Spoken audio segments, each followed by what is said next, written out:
Discerning between good and bad advice is a crucial skill to growing and protecting your financial wealth. So in today's video, we're going to review 12 terrible money and investing advice you should take with a grain of salt and frankly, just avoid. Hi, if you're new to the channel, my name is Tay from Financial Tortoise, where we learn to grow our wealth slow and steady. The first terrible money advice to avoid is the age-old advice to follow your passion when it comes to your career. Cal Newport, the author of So Good They Can't Ignore You, makes a provocative claim about passion. He argues in his book that the popular advice that you should follow your passion is actually counterproductive, that it will actually reduce the probability that you end up loving your work. Instead of following passion, he argues that we should do the following when it comes to finding work that we can learn to love. Put in the hard work to master something rare and valuable. Develop career capital, then deploy this leverage to steer your working life in direction that resonate. This is because the normal properties we know that lead people to enjoy their work, such as autonomy, mastery, and relationships, have little to do with whether or not the work feels passionate initially. Rather, these are byproducts of being so good at something, people can't ignore you, which in turn will likely be financially profitable for you as well. The number 2 terrible money advice to avoid is that in order to have money, the only way is to make more money. A recent Lending Club study showed that more than 1 out of 3 people who earn at least $250,000 a year actually live paycheck to paycheck. To give you context, $250,000 a year translates to approximately $20,000 a month. This shows that high income doesn't automatically translate to financial well-being.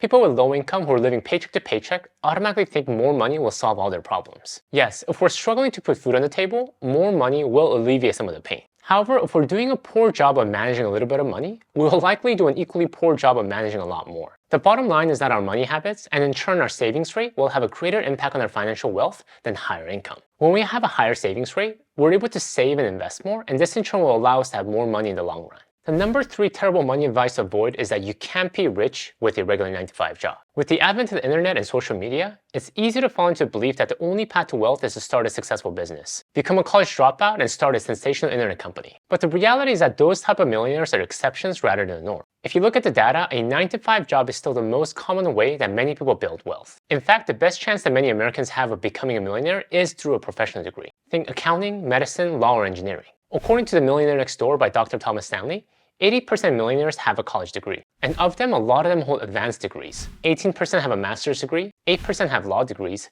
6% medical degrees, and 6% PhDs. In general, many millionaires in America are fairly well educated and in addition have followed the traditional education and career paths. Don't be quick to dismiss a 9-to-5 career as a solid path to wealth. The number 4 terrible money advice to avoid is that college is outdated. This segues nicely from the earlier bad advice about the 9-to-5 career. We're living at an interesting time in history. We have people like Bill Gates, Mark Zuckerberg, and Mike Waddell. People without a college degree who are also one of the richest people in the world today. And we often dramatize their college dropout story as a spark that fueled their success. However, the fact that they dropped out of college doesn't mean that they aren't highly educated. In the knowledge work world today, knowledge and education is even more vital for success. And college is still one of the best formal mechanisms to develop that knowledge and education, which in turn increases their earning potential. A Georgetown University study found that bachelor's degree holders earn a median of $2.8 million during their career, 75% more than if they had only a high school diploma. So don't be so quick to dismiss college as being outdated.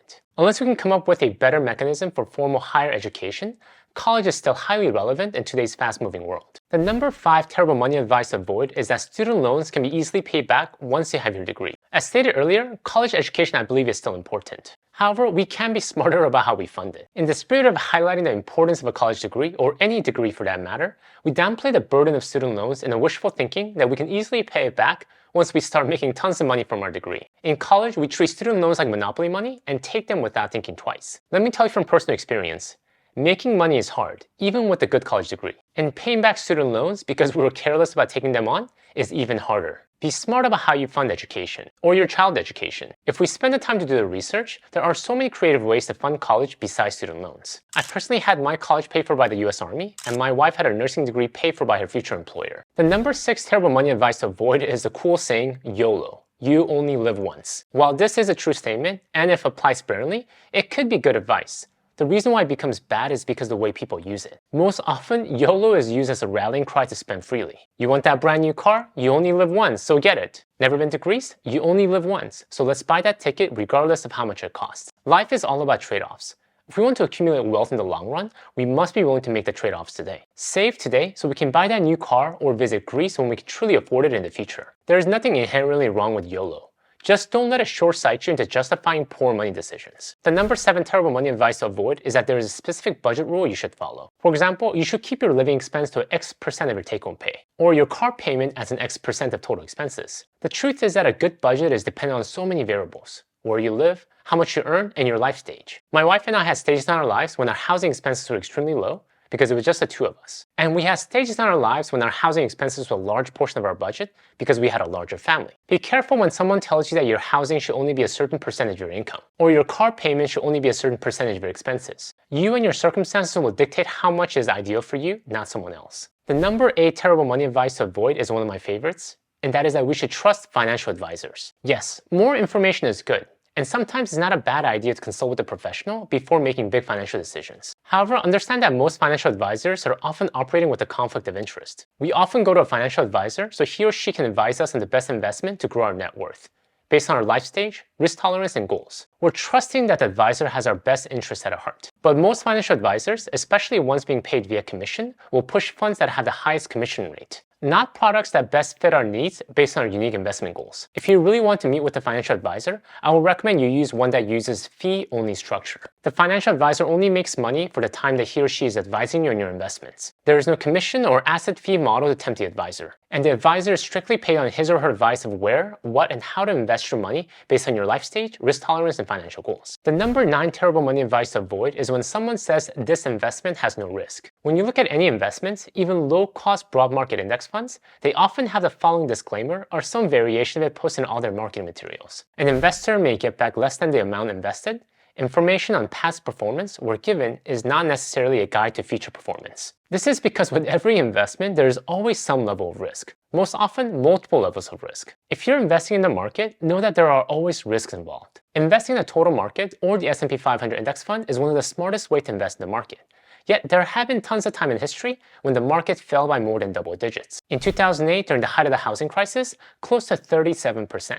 In 2001, during the dot-com crash, close to 12%. And the worst in 1931, during the height of the Great Depression, close to 44%. If anyone tells you that this investment is completely risk-free and is guaranteed to produce results, I'll be very careful around this individual. The number 10 terrible money advice to avoid is that we should find funds that beat the market. This single advice pretty much funds and fuels the whole mutual fund industry. Beginner investors are often advised to buy into active managed mutual funds because we're told these funds are being managed by professionals who knows what they're doing. We're lured into belief that these super smart fund managers will do all the research, find the winning stocks, and outperform the market for us. And therefore, we should well compensate them for their hard effort. But the sobering truth is that we could all do as well or better with a low-cost index fund that tracks the S&P 500 or the total market. And the best part is we can pay rock-bottom cost to do so. If you aren't sure which one to invest in, here are a few of my favorites. If you're invested with Vanguard, the Vanguard Total Stock Market Index Fund, VTSAX. Vanguard 500 Index Fund, VFIAX. If you're invested with Fidelity, the Fidelity Total Market Index Fund,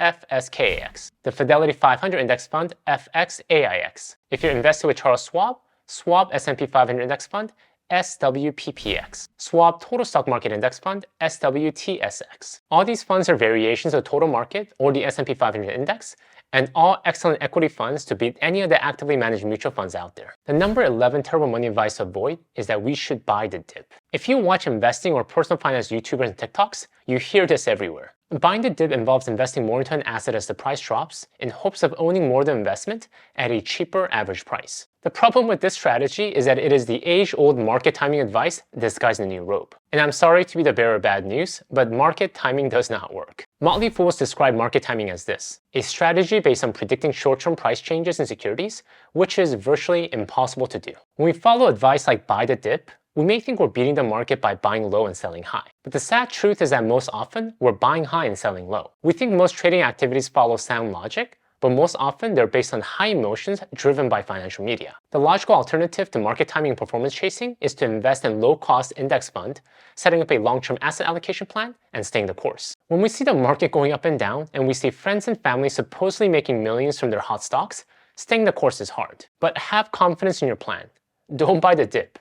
Buy all the time. The number 12 terrible money advice to avoid is that we buy insert meme stock here. We see this everywhere. It's all over Reddit, YouTube, and TikTok. And we all know someone who made tons of money from getting in at the right time with the right stock. But be very careful whenever you hear someone recommending a specific stock. Because the truth is that for every $1 million made in investing in GameStop story, there are thousands of other people who lost thousands or tens of thousands of dollars. And these stories we don't hear about. And I will say the same thing about mutual funds as well, even index funds. In this channel, I don't talk about individual stocks, but I do talk a lot about broad market index funds, about my favorites and the rationale for why you might want to consider them in your portfolio. Though I feel this is good strategy, don't just take my word for it. Don't just blindly trust some random guy on YouTube just because he has amazing hair. Do your own homework to validate all the information out there. I have my own bias based on my own experience in education. It is very important we learn to recognize that. If you want a starting place to increase your personal finance investing knowledge, I'll have a list of my favorite books in the description below. That's it, guys. Thank you guys for watching. If you'd like to learn in contrast to this list, the 10 best personal finance lessons that changed my life, please check out my video here. Until next time, all the best.